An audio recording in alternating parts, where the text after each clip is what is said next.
Infertile wealthy CEO discovers his secretary is virgin after one night of passion. She gave him twins. She'd been invisible for 3 years, filing his failures and scheduling his disappointments, until the night she became the only witness to his breakdown.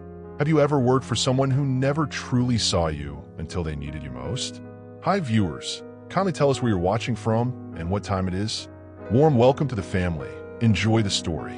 The richest man in Atlanta stared at medical results that made him poorer than any homeless person on the street, because money can't buy what his body refused to give. Have you ever felt completely powerless despite having everything? When did you last receive news that shattered everything you thought you knew about yourself? Dr. Morrison's voice cut through the silence like a blade. The tests are conclusive, Mr. Caldwell. Your sperm count is virtually zero. Natural conception is impossible. Ethan's knuckles went white against the leather chair. 34 years old, net worth approaching 9 figures, CEO of the largest real estate empire in the Southeast, and completely, utterly broken where it mattered most. The mahogany boardroom stretched before him like a battlefield when he returned to Caldwell Enterprises. Portraits of his ancestors watched from gilded frames as shareholders discussed bloodlines and succession with the casual cruelty of people who never doubted their own fertility. The Dubai expansion requires family continuity. His father's voice boomed across the polished table. Investors want assurance the Caldwell name will endure. 3 failed relationships, countless nights of trying, years of secretly scheduling around ovulation cycles and fertility windows, all leading to this moment. Sitting in a room full of people planning his legacy while his body refused to create one. Ethan, his father's sharp tone demanded attention. The timeline for succession planning. 2 years, he lied smoothly, the words tasting like ash. 2 years to figure out how to admit that the mighty Caldwell bloodline might end with him. The meeting dragged on. Profit margins, market projections, future acquisitions, all meaningless when you're the last domino in a century-long chain, destined to fall without pushing another forward. By evening, the office emptied except for the hum of computers and the distant whisper of money being made. Ethan loosened his tie, watching Atlanta's skyline blur through floor-to-ceiling windows. The city sprawled below like a kingdom he'd built but couldn't pass on. His reflection stared back from the dark glass, successful, commanding, hollow. Everything his father had shaped him to be, except the one thing that actually mattered. As he loosened his tie in the empty office, watching Atlanta's skyline blur through floor-to-ceiling windows, he didn't notice his secretary working late again, or the way she glanced up when his confident mask finally slipped. She'd been invisible for 3 years, filing his failures and scheduling his disappointments, until the night she became the only witness to his breakdown. Have you ever worked for someone who never truly saw you until they needed you most? When did invisibility become your superpower? Jasmine Brooks had perfected the art of being essential while remaining unseen. 3 years of answering his calls, managing his calendar, keeping his secrets. 3 years of watching Ethan Caldwell command rooms full of powerful men while she organized the chaos behind his success. The 32nd floor hummed with the white noise of success. Air conditioning, computers, the distant whisper of money being made. But tonight it felt hollow, like a museum of ambition where she was the only living thing left. Her Birmingham accent had softened during her years in Atlanta, but it still colored her voice when she was tired. Tonight, exhaustion weighed heavy as she sorted through the medical bills he thought he'd hidden from her. Fertility specialists, reproductive endocrinologists, a paper trail of hope that led nowhere. She'd grown up in a house where privacy was luxury they couldn't afford. Thin walls meant everyone's business became family business. So when her boss started taking mysterious afternoon appointments and returning with the look of a man who'd been gutted, she noticed. The elevator chimed. Jasmine glanced up to see Ethan walking toward his office, shoulders carrying more weight than usual. His typical commanding presence had cracked, revealing something raw underneath. Through the glass walls of his office, She watched him pour 3 fingers of bourbon, then pour it back and reach for the bottle again. His hand shook slightly as he loosened his tie, staring out at the city like it had personally betrayed him. She'd been raised to mind her business, but she'd also been raised to help people who were hurting. And Ethan Caldwell was definitely hurting. Jasmine knocked softly on his door, holding a steaming cup of coffee. "Thought you might need this." He looked up, surprised to find her still there. For a moment, his carefully constructed walls wavered. "Jasmine, you should go home. It's late. So should you." She set the coffee on his desk, close enough that her perfume, something warm and understated, drifted between them. "Rough day." A bitter laugh escaped him. "You could say that." She studied his face, really looked at him, not the CEO version, but the man underneath. "Want to talk about it? I don't pay you to be my therapist. You don't pay me to work past 9 either. But here we are." When she whispered, "You don't have to carry everything alone," something shifted in his chest. For the first time in years, Ethan Caldwell looked at Jasmine Brooks, really looked, and wondered how he'd missed the fire burning behind those quiet eyes. She'd guarded her innocence for 26 years like a treasure, until the night she offered it freely to a man who thought he had nothing left to give. When was the last time you made a choice purely from the heart, knowing it might change everything? Have you ever been someone's first? The corporate party buzzed with Atlanta's elite, but Ethan felt more isolated than ever. Champagne flutes clinked around him while he nursed bourbon and avoided conversations about family plans and future generations. Jasmine moved through the crowd like she belonged, her simple black dress elegant against the backdrop of designer gowns and inherited jewelry. She'd grown up with nothing, but carried herself with dignity that money couldn't buy. "You're brooding," she said, appearing beside him at the bar. "I'm networking," he lied. "You're hiding." The truth of it hit him harder than the alcohol. "Maybe I am." When the party finally ended, she insisted on helping him to his penthouse. Professional concern, she claimed, but her hand lingered on his arm as they rode the elevator up 30 floors. Rain drummed against the windows of his penthouse as she stepped closer, her reflection multiplied in the dark glass. One woman becoming many, all of them choosing him in this moment when he felt most broken. "I know about the medical appointments," she said quietly. His jaw tightened. "It's not your concern. It is when it's eating you alive. You don't understand. I understand that you're the strongest man I know, and watching you break is breaking me too." The confession hung between them like electricity. Before he could respond, she was closer, her palm flat against his chest where his heart hammered against his ribs. "Jasmine, I'm not asking for promises," she whispered. "I'm not asking for forever, but I'm asking you to stop carrying this alone." When her lips touched his, soft and uncertain, something inside him shattered. Not broke, shattered completely, leaving room for something new to grow. Her inexperience was obvious in the hesitant way she kissed him, the tremor in her hands as she unbuttoned his shirt. But her choice was clear, deliberate, powerful. "Are you sure?" he asked against her mouth. "I've never been more sure of anything." He carried her to his bedroom, where floor-to-ceiling windows framed the city lights like stars. She was gentle curves and warm skin, nervous laughter and breathless gasps. When he realized she was a virgin, he nearly stopped. "Please," she whispered, "let me choose this. Let me choose you."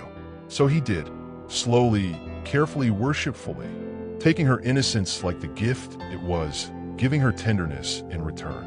Her soft cries of pleasure mixed with the rain outside, creating a symphony that rewrote everything he thought he knew about connection. Afterward, she curled against his side, tracing patterns on his chest. "No regrets," she murmured, as if reading his mind.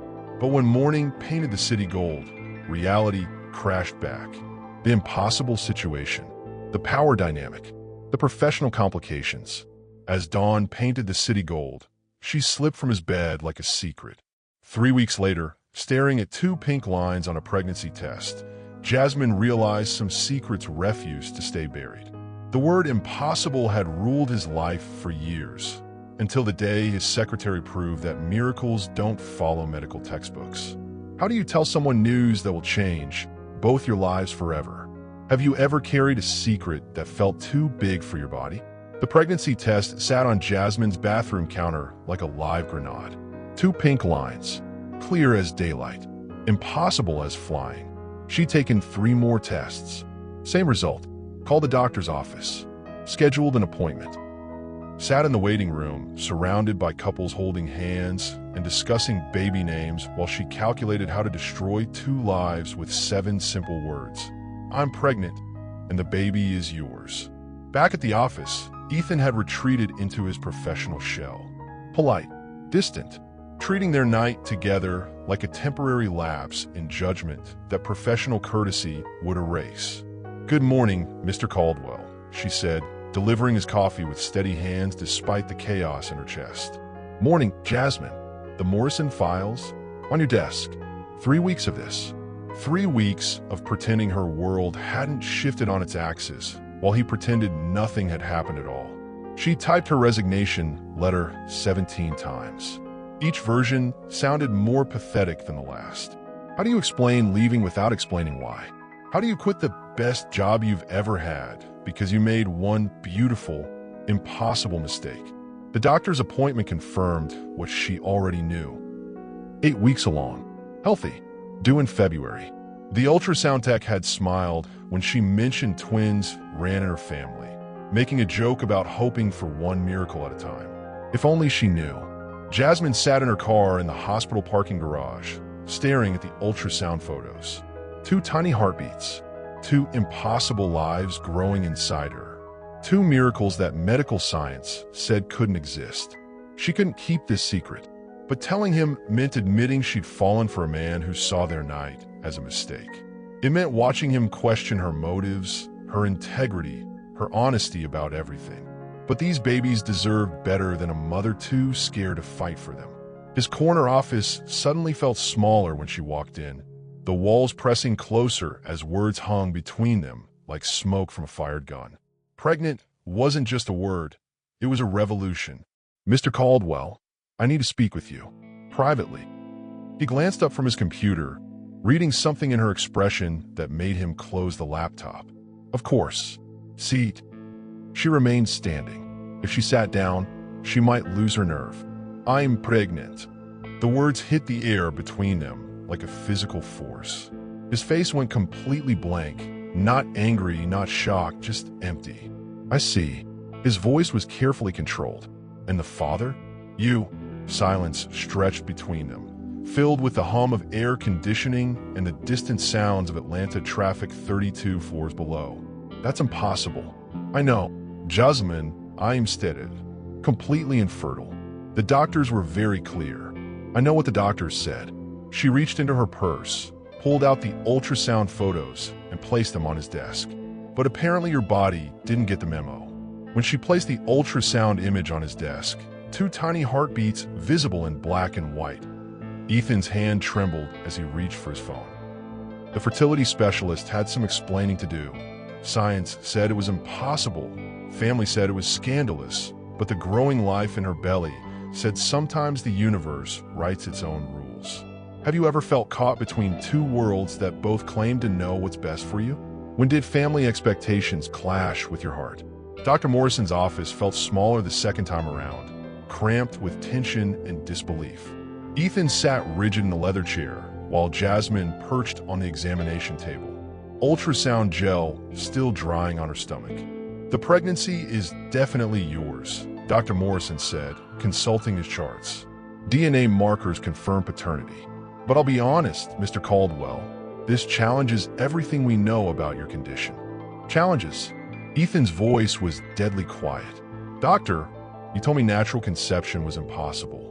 0% chance. Those were your exact words.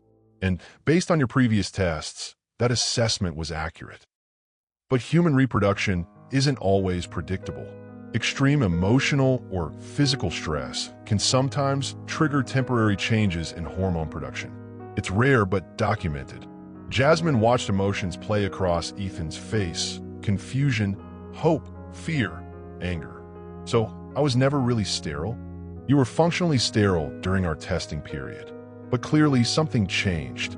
Dr. Morrison turned to Jasmine. "Have you told your family?" The question hit like a physical blow. Her family, her mother, who'd raised 4 children on waitress tips and prayer. Her brothers, who'd sacrificed college funds so she could move to Atlanta. Her community, where her success was everyone's pride and her mistakes would be everyone's shame.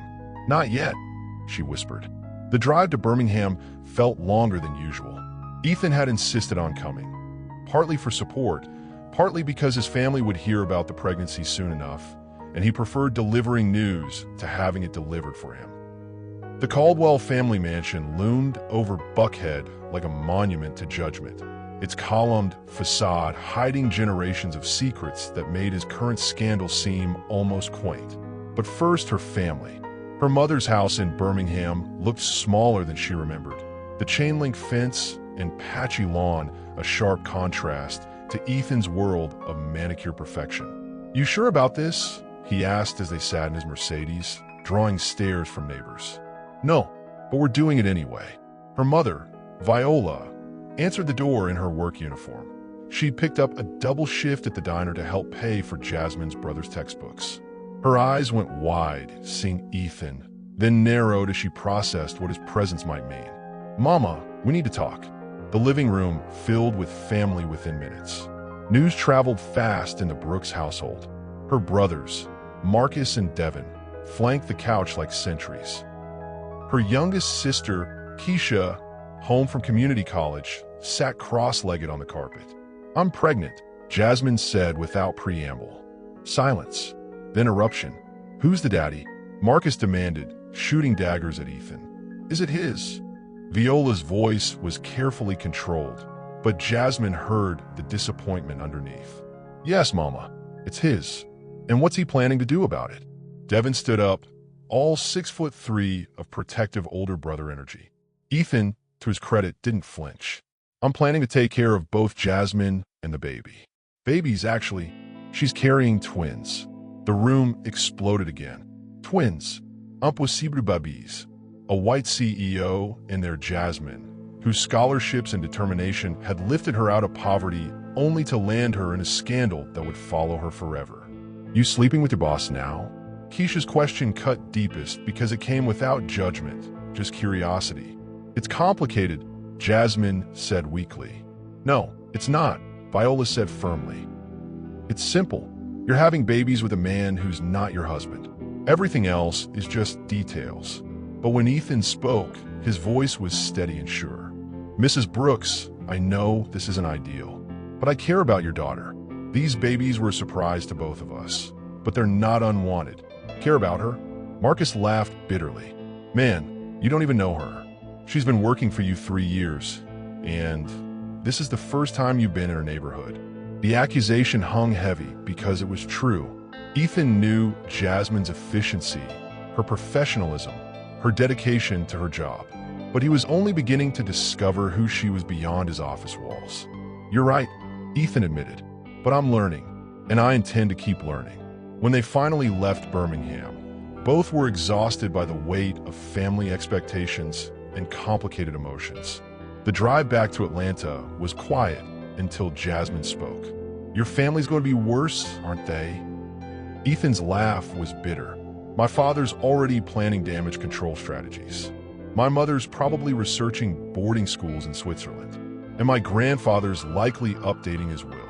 The private investigator's report landed on his father's desk with a thud that echoed through 3 generations of Caldwell pride. Jasmine Brooks wasn't just carrying impossible twins. She was carrying the future of their empire.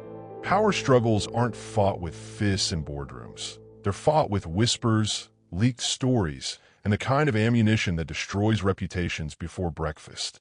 When did you realize that protecting someone you care about meant fighting battles you never expected? Share a moment when love made you braver. The boardroom felt like a war zone dressed in mahogany and marble. Ethan faced 12 hostile stares across the polished conference table while his father presided like a judge at an execution. "Explain to me how a sterile man fathers twins." Charles Caldwell's voice cut through the silence like broken glass. "Medical anomaly," Ethan replied evenly. Dr. Morrison documented everything. Medical anomaly or medical malpractice? Board member Harrison Webb leaned forward, shark-like. Either way, it's a liability nightmare. The liability is a PR disaster waiting to happen, added Patricia Morse, the company's longest-serving director. CEO knocks up his secretary? The media will destroy us. Jasmine sat in her apartment, staring at the scattered contents of her purse across her coffee table. Someone had broken in while she was at work. Nothing valuable taken, but everything searched. Her personal papers, photographs, even her high school yearbook, all rifled through like evidence at a crime scene. Her hand shook as she called Ethan. They were in my apartment. Who? I don't know, but they went through everything. My family photos, my documents, even my old letters. The silence stretched so long she thought he'd hung up. When he spoke, his voice was deadly calm. Pack a bag. You're staying with me until we figure this out. Ethan, I can't. This isn't a request, Jasmine. Someone's playing games, and I won't risk your safety or the baby's. Back in the boardroom, the vultures circled closer. Webb pulled out a manila folder thick with surveillance photos. Your secretary's background is interesting. Scholarship student, family on welfare, convenient pregnancy right after one intimate encounter. Rage flooded Ethan's chest, but he kept his voice level. Careful, Webb. That sounds dangerously close to slander. It sounds like due diligence, his father interrupted. The board has legitimate concerns about succession, about corporate image, about control, Ethan finished. This has nothing to do with the company and everything to do with you people wanting leverage over my personal life. Patricia's smile was cold as winter.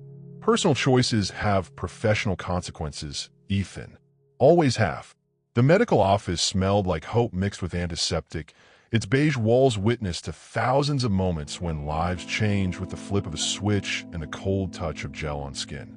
Dr. Martinez, the obstetrician, moved the ultrasound wand across Jasmine's growing belly while Ethan gripped her hand. 12 weeks now. The babies were growing strong, defying every medical prediction that said they shouldn't exist. There, Dr. Martinez pointed to the screen. Twin A has a strong heartbeat, and twin B is... She paused, adjusting the equipment. Well, twin B is practically dancing in there. Jasmine laughed despite her nerves, already causing trouble. Just like their father, Ethan murmured, his thumbs stroking across her knuckles. The moment felt sacred until Jasmine's phone buzzed with a text from an unknown number. Cute appointment. Shame if something happened to interrupt the next one. Ethan's jaw went rigid when she showed him the message. Someone had been watching. Someone knew their schedule, their location, their vulnerabilities.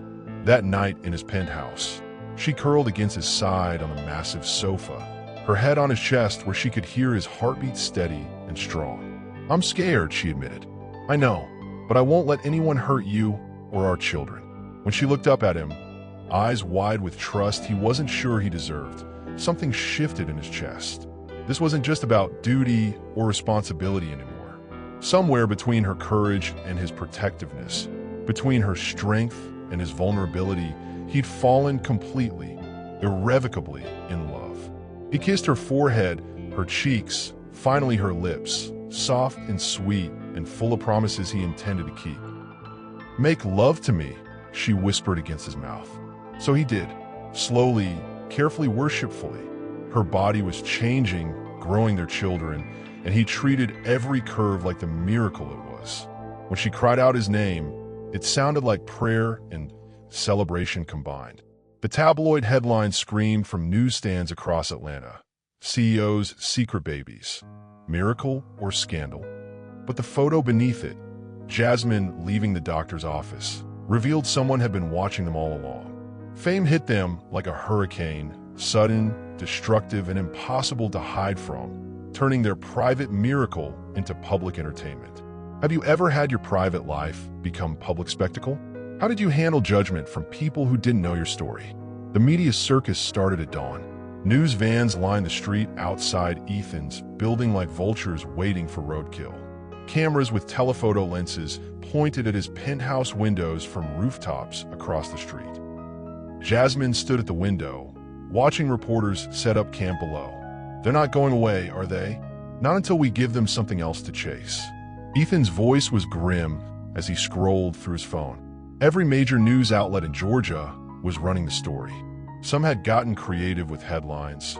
Miracle baby mama, secretary's secret weapon. The pregnancy that broke medical science. Her phone hadn't stopped ringing. Reporters, distant relatives she hadn't spoken to in years, former classmates suddenly interested in reconnecting. The answering machine was full of offers, talk show appearances, exclusive interviews, book deals. Ms. Brooks, a reporter's voice carried through the lobby intercom. Just a few questions about your relationship with Mr. Caldwell. Jasmine, another voice. Is it true you were a virgin when you conceived? She flinched like she'd been slapped. How could they know that? Who had told them something so personal, so private? Ethan's face was thunderous as he made calls, trying to trace the leak. The intimate details floating around could only have come from someone with inside access.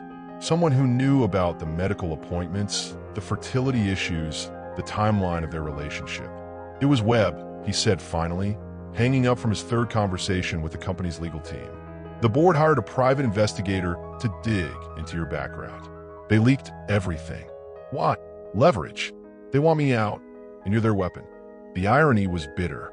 She'd become his weakness and his strength at the same time. By noon, they had no choice but to leave the building. Ethan's lawyer needed them downtown for damage control meetings, and staying trapped in the penthouse wouldn't solve anything. Camera flashes exploded like lightning strikes as they pushed through the crowd. Her hand is becoming less about guidance and more about anchoring. Two people in a storm finding shelter in each other. Mr. Caldwell, is the pregnancy legitimate? Jasmine, were you trying to trap him? Is it true you're demanding millions in child support? The questions felt like physical blows. Jasmine kept her head down, focusing on putting one foot in front of the other, but the weight of public judgment pressed down like a lead blanket. That evening, safe in his penthouse again, she finally broke down. The stress, the scrutiny, the way strangers felt entitled to dissect her life and motives. It was too much. I can't do this, she sobbed against his chest. I can't be what they want me to be, some gold-digging secretary who trapped the rich guy. You're not, he said fiercely, holding her tight. You're the strongest woman I know. You're carrying our children. I'm what? You're everything I never knew I needed. The confession hung between them, raw and honest. When he kissed her, it wasn't gentle. It was desperate, claiming, full of all the words he couldn't say in front of cameras. She responded with equal hunger, her hands fisting in his shirt as she pulled him closer. They made love on his living room floor with the city lights painting patterns on their skin, urgent and passionate and completely focused on each other. Later, wrapped in his arms, she traced patterns on his chest. What happens now? Now we fight back. On our terms. The DNA results arrived by courier at midnight. Irrefutable proof that defied medical explanation. But the real shock came in the final line. Genetic markers suggest conception occurred during a period of extreme emotional stress, temporarily reversing infertility. Science had an explanation after all. Love didn't just heal his heart.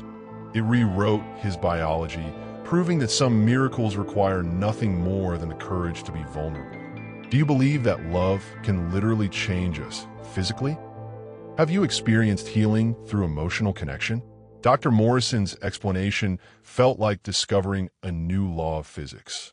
Extreme emotional breakthrough can trigger temporary hormonal surges, he said, consulting the latest test results. Your body essentially reset itself during that night with Ms. Brooks. So I'm not sterile anymore. You may never have been permanently sterile, just blocked, emotionally and physically. The doctor's smile was cautious but genuine. It's rare but documented.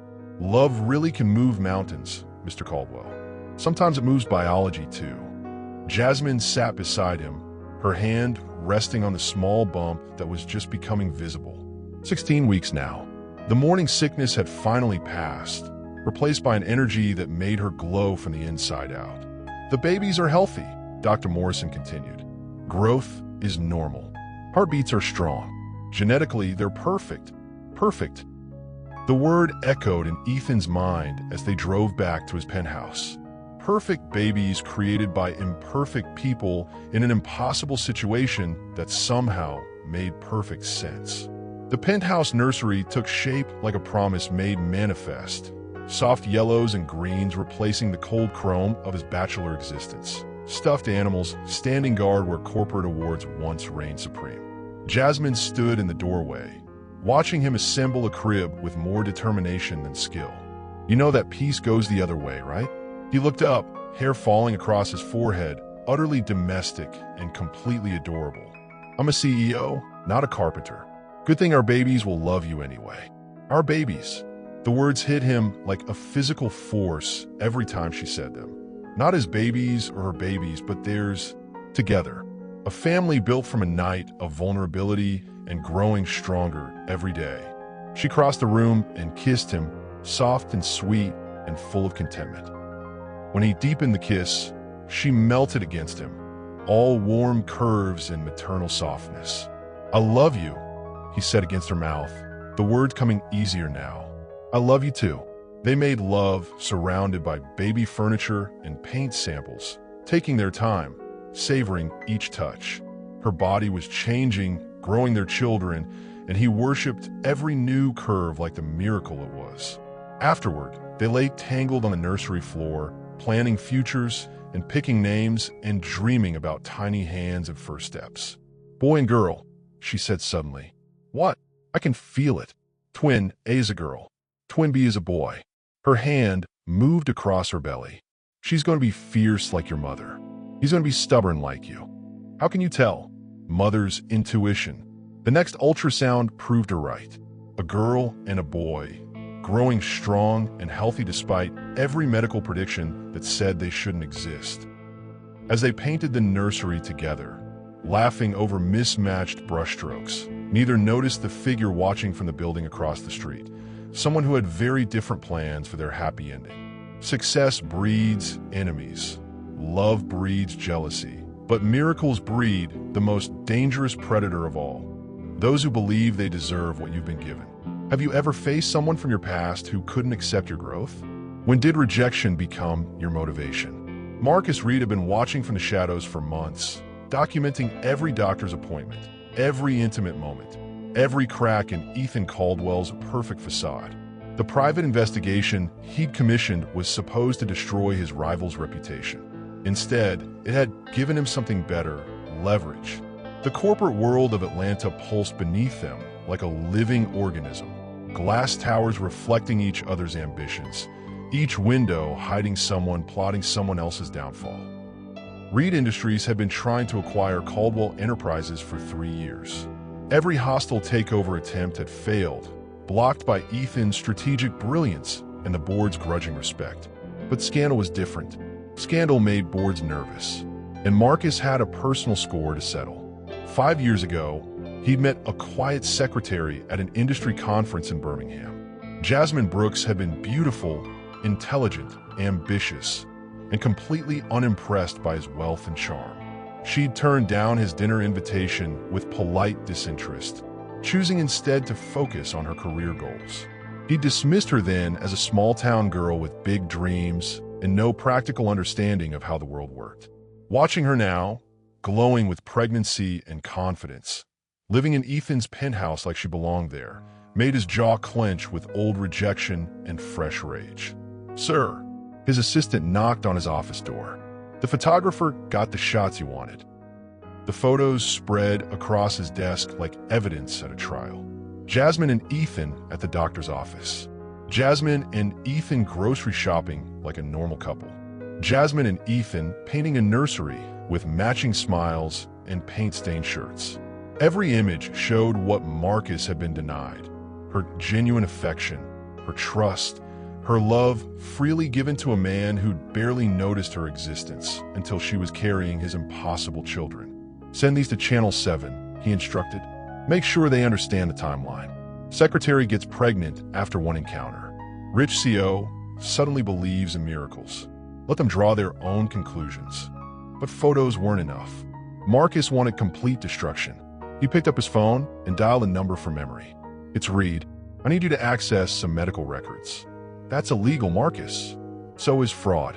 And that's exactly what this pregnancy smells like. The plan was elegant in its cruelty. If he couldn't have Jasmine, he'd make sure Ethan lost everything. His company, his reputation, his family. Some victories were worth burning the world to achieve. At the penthouse, Jasmine woke to find Ethan already dressed, pacing the living room with his phone pressed to his ear. What do you mean someone accessed her files? His voice was deadly quiet. That's a federal crime. She padded to the kitchen for water, her growing belly making sleep increasingly uncomfortable. 20 weeks now, halfway to meeting their babies. Who was that? She asked when he hung up. Hospital security.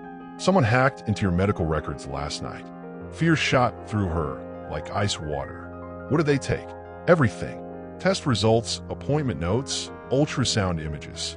His jaw was rigid with controlled fury. Someone's building a case against us. The email arrived at 3 a.m. with a simple message. Enjoy your miracle while it lasts. Attached were photos of them at every doctor's appointment, every intimate moment. Someone had been documenting everything, and now the real game was about to begin. When someone threatens your unborn children, you discover strength you never knew existed, and a capacity for protection that borders on primal. When did you last fight for something that mattered more than your own comfort? What would you risk everything to protect? The war room at Caldwell Enterprises buzzed with controlled chaos. Lawyers, security specialists, and PR executives filled the conference table while Ethan stood at the head like a general planning battle.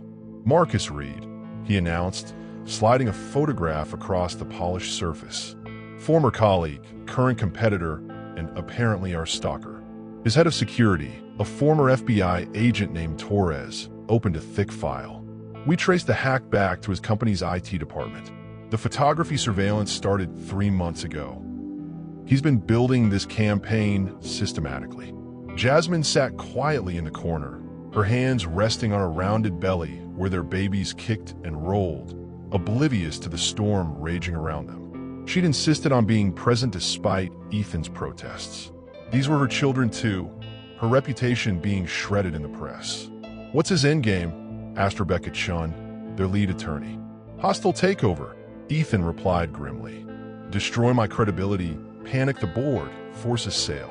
Classic corporate warfare with a personal twist. The personal twist being me, Jasmine said quietly. Every head turned toward her. She straightened in her chair, meeting each gaze steadily. "He asked me out 5 years ago. I said no. Some men don't handle rejection well." The room fell silent as the implications sank in. This wasn't just business. It was revenge wrapped in corporate strategy. "We need to go public," Rebecca said finally. "Control the narrative before he does." "Absolutely not." Ethan's voice was sharp. "I won't put Jasmine through more media scrutiny." "With respect, Mr. Caldwell," Torres interjected, "she's already in the crosshairs. Better to be proactive than reactive."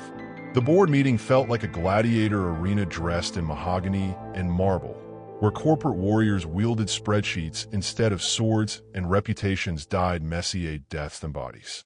Ethan faced the same 12 hostile stares, but this time Jasmine sat beside him. Her presence changed the dynamic. She wasn't hiding anymore, wasn't a secret to be managed or a scandal to be contained. "Gentlemen, ladies," Ethan's voice carried the authority of someone who'd built an empire brick by brick. "I know why we're here. Marcus Reed has been feeding you information, promising you a clean transition if you remove me from leadership."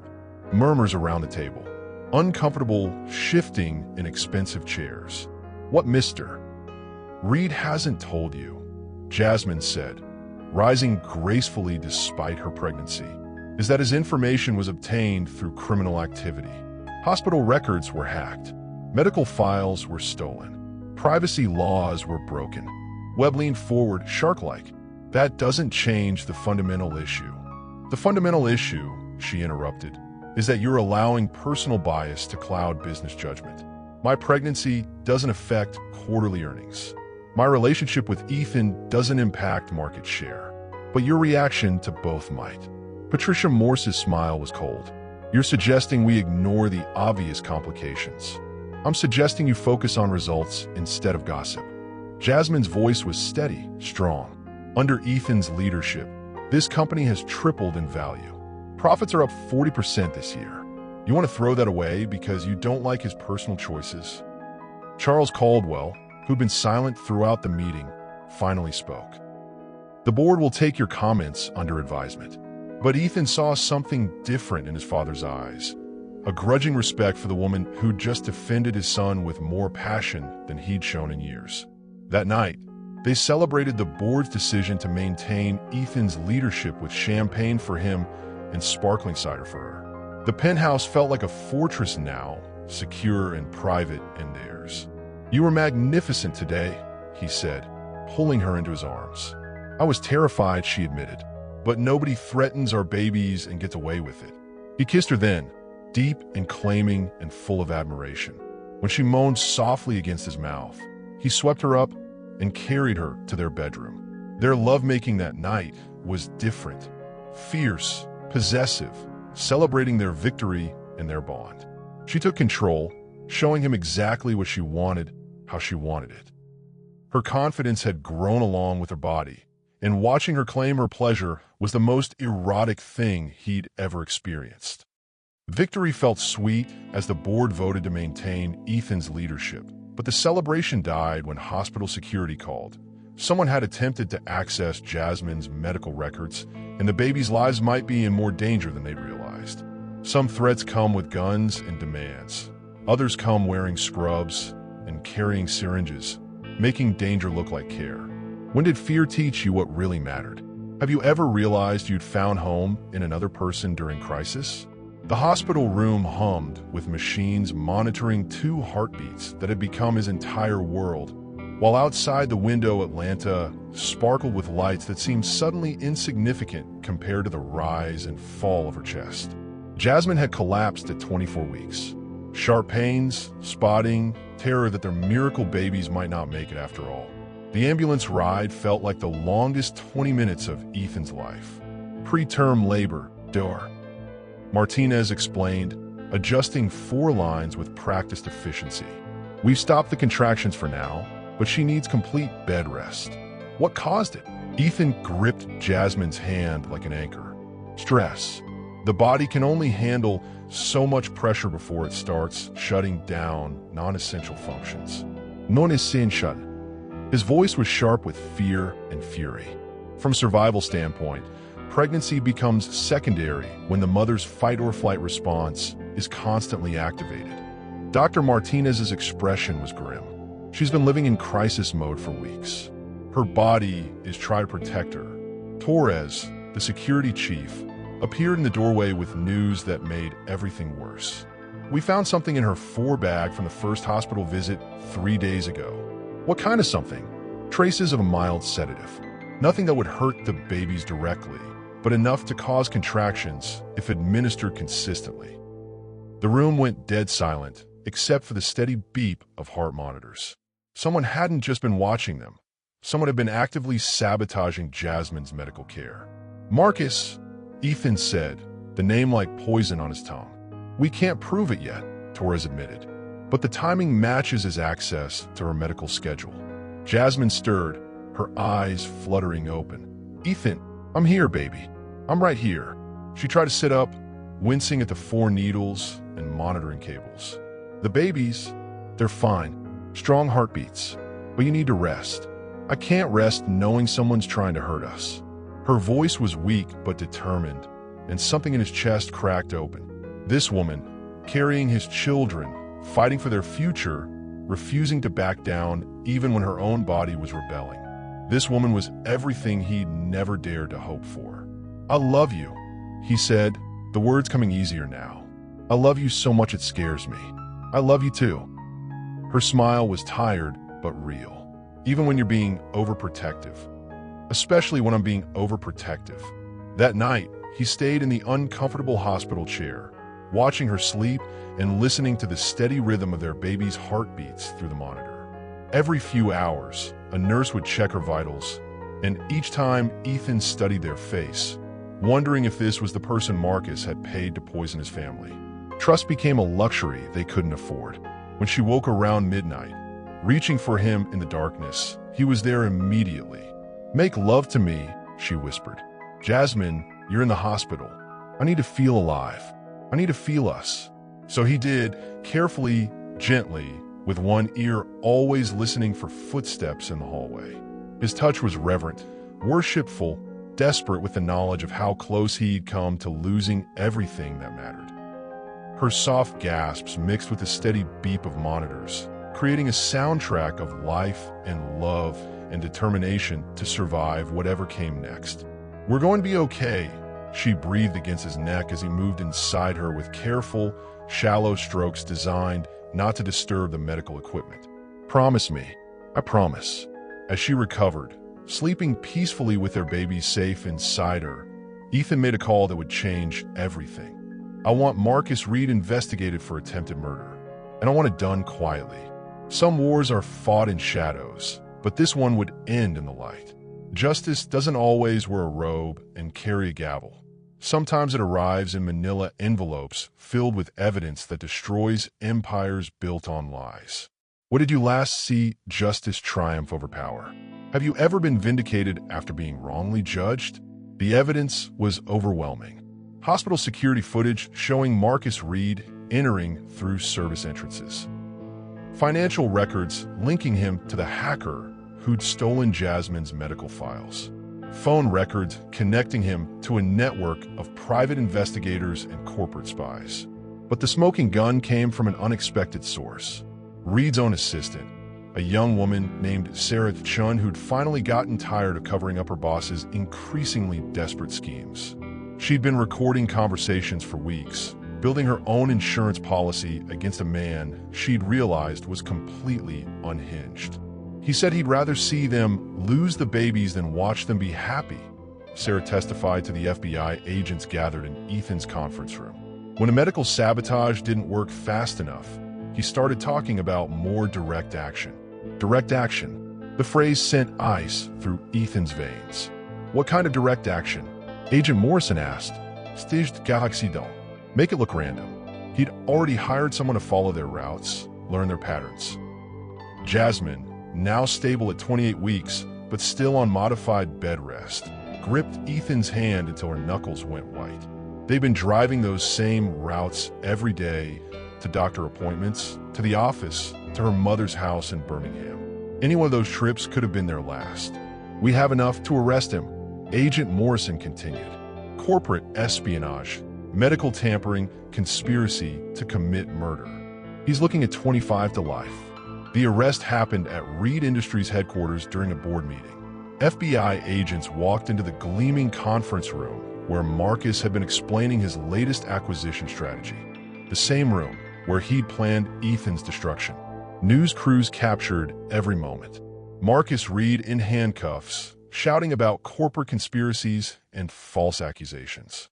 His empire crashing down as investors fled and board members scrambled to distance themselves from the scandal. The courthouse steps buzzed with reporters and cameras, but this time they gathered to witness justice rather than scandal, as truth finally outpaced rumor in the race for headlines. "Ms. Brooks," a reporter called out as they left the courthouse after Marcus's arraignment. "How does it feel to see your stalker behind bars?" Jasmine paused, one hand resting on a rounded belly where their children kicked and rolled in response to the chaos around them. When she spoke, her voice was clear and strong. "Justice isn't about revenge," she said. "It's about protection. Today, my children are safer. That's all that matters." But the real vindication came later, in the privacy of their penthouse, when she finally let herself cry. All the fear, the stress, the months of looking over her shoulder, it poured out of her in great, shaking sobs while Ethan held her and whispered promises of safety and love. "It's over," he said against her hair. "He can't hurt us anymore." "I was so scared," she admitted. "Not just for me, but for them. What if something had happened to our babies?" "Nothing happened. They're safe. You're safe. We're all safe." Their lovemaking that night was different, desperate, passionate, celebrating their survival and their bond. She needed to feel alive, needed to feel connected to him and to the future they were building together. When she cried out his name, it sounded like victory and relief and pure, overwhelming love. With Marcus behind bars and their names cleared, only one question remained unanswered. As Ethan dropped to one knee in the hospital room where it all began, Jasmine realized their miracle was about to become something even more precious, a choice. The ring was beautiful, but the words that came with it were priceless. Not will you marry me, but will you build a life with me that's bigger than both of us? What does an equal partnership look like to you? When did you realize that the best proposals aren't about possession, but about building something together? The hospital room, where she'd almost lost their babies, had been transformed with flowers and fairy lights. Ethan had spent hours setting up the surprise while she was at her final ultrasound appointment. 34 weeks now, the baby's growing strong and healthy despite everything they'd survived. "What is all this?" she asked, taking in the roses and candles that turned sterile medical equipment into something magical. "This is where our miracle really began," he said, taking her hands in his. "Not the night we first made love, but the moment you chose to fight for our family." She felt tears prick her eyes. "Ethan, let me say this first." He dropped to one knee beside her hospital bed, pulling out a ring box that made her breath catch. "I've been thinking about what you said during the board meeting, about focusing on results instead of gossip, about choosing love over fear." The ring was stunning, a classic solitaire surrounded by smaller diamonds that caught the light like captured stars. But it was his words that made her heart race. "I'm not asking you to be mine," he said, echoing the proposal from her favorite romance novel. "I'm asking if we can be each other's, equal partners, building something neither of us could create alone." "Yes," she whispered, then louder, "Yes, absolutely yes." He slipped the ring onto her finger with shaking hands, then kissed her with the kind of passion that made her forget they were in a public place surrounded by medical equipment. "I love you, Jasmine Brooks. Soon to be Jasmine Caldwell. I love you too." The engagement party happened 3 weeks later at the newly renovated Caldwell Foundation headquarters, a community center in downtown Atlanta that provided medical access and family support services. Jasmine had insisted on making their celebration meaningful, turning their personal happiness into something that could help others. Both families mingled with surprising ease. Her mother, Viola, charmed his father with stories about raising 4 children on courage and stubbornness. Her brothers actually seemed to approve of Ethan now that he'd proven his commitment went beyond just taking care of the babies. "You did good, sister," Marcus Brooks said, watching Ethan expertly handle a conversation with 3 board members and a community organizer simultaneously. "He sees you." "Yeah," she said, one hand resting on her belly where the twins were having their own celebration. "He really does." The evening's highlight came when Ethan announced the foundation's first major initiative, a program providing fertility support and family planning resources to low-income communities, inspired by their own journey from despair to miracle. "Love changes everything," he said in his speech, his eyes never leaving Jasmine's face. "Sometimes it changes biology, sometimes it changes hearts, but it always changes possibilities." Later that night, in the penthouse that had become their real home, they celebrated their engagement with the kind of passionate intimacy that had created their miracle in the first place. Her body was full and round with their children, and he worshipped every curve like the goddess she'd become. "Mrs. Caldwell," he murmured against her neck as she moved above him with increasing urgency. "Not yet," she gasped, "but soon." As they planned their future, Jasmine felt the first strong kick from Twin A, followed immediately by Twin B responding in kind. "They're already talking to each other." She laughed, but her expression grew thoughtful. "I have something to tell you about the babies that the doctors just discovered. 1 miracle baby was impossible. 2 was a statistical anomaly. But boy-girl twins who shared a birthday with their parents' first meeting? That was destiny writing its own story. Do you believe in destiny, or do we create our own miracles? What signs have you seen that love was meant to be?" February 14th, Dr. Martinez announced, checking the latest ultrasound measurements. If they go full term, your babies will be born on Valentine's Day. Jasmine felt Ethan's hand tighten around hers. February 14th. Exactly 9 months after the night they'd first made love, when his vulnerability and her courage had combined to create the impossible. That's, she started, then trailed off, overwhelmed by the poetry of it. That's destiny, he finished, bringing her hand to his lips. The twins were growing perfectly now. Baby girl Caldwell measured right on schedule, while her brother was slightly bigger, already showing the stubborn streak Jasmine had predicted. Both babies were active, healthy, and apparently eager to meet the world. Wedding planning became a race against time and biology. 36 weeks pregnant with twins meant they had maybe 4 weeks before bed rest became mandatory.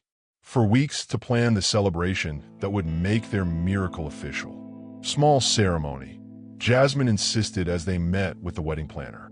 Family and close friends only. Define small, Ethan said, scrolling through a guest list that had somehow grown to 300 people. 50 people max. 75. 60. Deal. The wedding venue, a restored antebellum mansion overlooking the Chattahoochee River, glowed with warm light and possibility, Spanish moss draping the ancient oaks like nature's own wedding veil. Her dress required 3 fittings as her body continued changing right up until the ceremony. The designer had created something that looked ethereal rather than maternity, flowing silk that showcased her pregnancy rather than hiding it. "You look like a goddess," her sister Keisha said, adjusting the veil that had belonged to Ethan's grandmother. "I feel like a whale, a gorgeous, glowing whale who's about to marry the man of her dreams." The ceremony itself was perfect in its simplicity. Her father had died when she was 12, so her oldest brother Marcus walked her down the aisle while violins played and guests rose to their feet. Ethan waited at the altar in a tuxedo that made him look like every romance novel hero she'd ever dreamed about. But it was his expression that took her breath away. Pure love, total commitment, and joy so bright it made her own heart shine brighter. Their vows were personal, written separately but somehow perfectly matched. "I promise to choose you every day," she said, her voice carrying across the garden. "In good times and bad times, in possible times and impossible times." "I promise to see you," he replied, "not just as my wife or the mother of our children, but as the miracle you've always been." When he kissed her, it was soft and sweet and full of promises about the future they were building together. The guests erupted in applause, but all she could hear was the sound of her own heartbeat and the flutter of tiny feet celebrating inside her.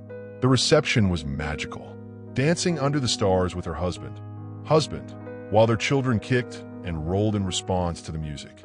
Toasts from family members who'd traveled from across the country to witness their miracle become official. But the most perfect moment came during their first dance, when Ethan leaned down to whisper in her ear.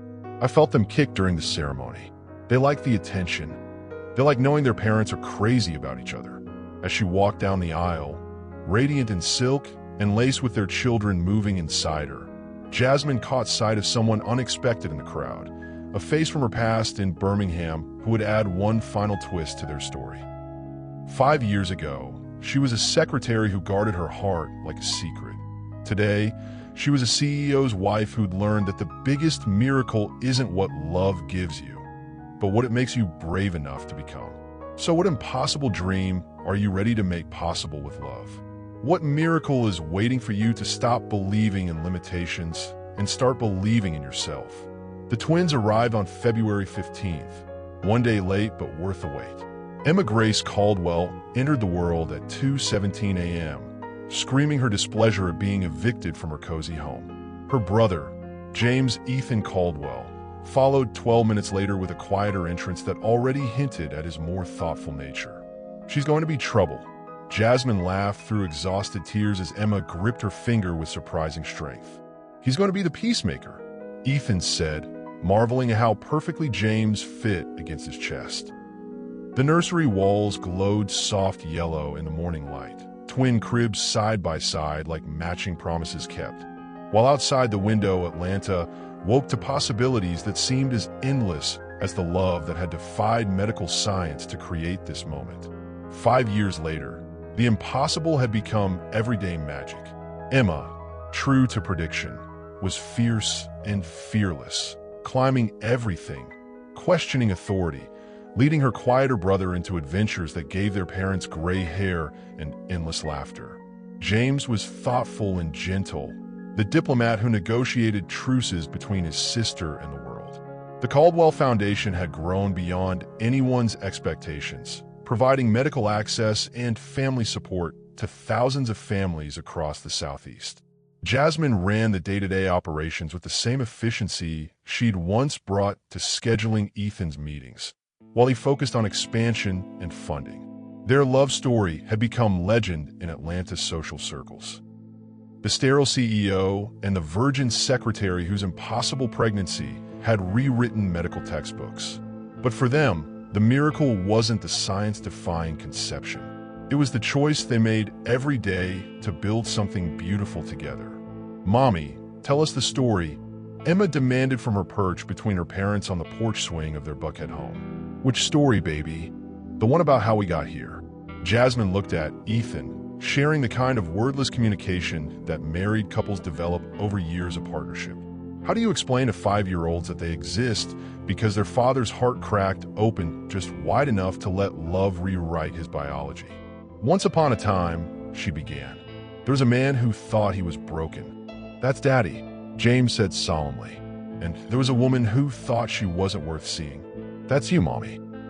And one night, they discovered that broken things can heal and invisible things can become the most important things in the world. "And then we happened," Emma concluded with 5-year-old logic. "And then you happened," Ethan agreed, kissing the top of her head while James curled closer to his mother. Later, after bedtime stories and goodnight kisses, Ethan and Jasmine sat in their bedroom, the same room where they'd first made love, where their miracle had begun. "Do you ever think about that night?" she asked, watching him undress with the casual intimacy of 7 years together. "Every day," he replied, sliding into bed beside her. "But not because it gave us this, because it taught us that impossible is just another word for haven't tried with love yet." He kissed her then, soft and deep and full of the passion that had never dimmed despite diapers and sleepless nights and the beautiful chaos of raising twins.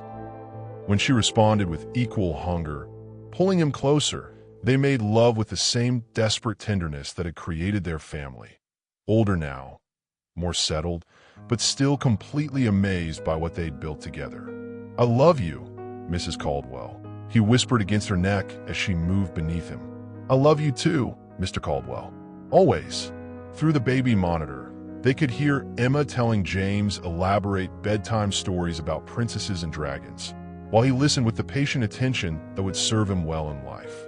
Their voices were soft whispers in the darkness, siblings who'd shared space before birth and would share adventures for decades to come. Outside their window, Atlanta sparkled with lights that represented millions of dreams and possibilities. But inside their home, the only miracle that mattered was the family they'd created from one night of vulnerability, years of choosing each other, and the kind of love that rewrites the rules. Some love stories start with meet cuties and grand gestures. They're started with medical impossibility and stubborn hope. But all love stories worth telling in the same way, with the choice to keep choosing each other day after day, until impossible becomes inevitable and miracles become simply the way love works when it's real.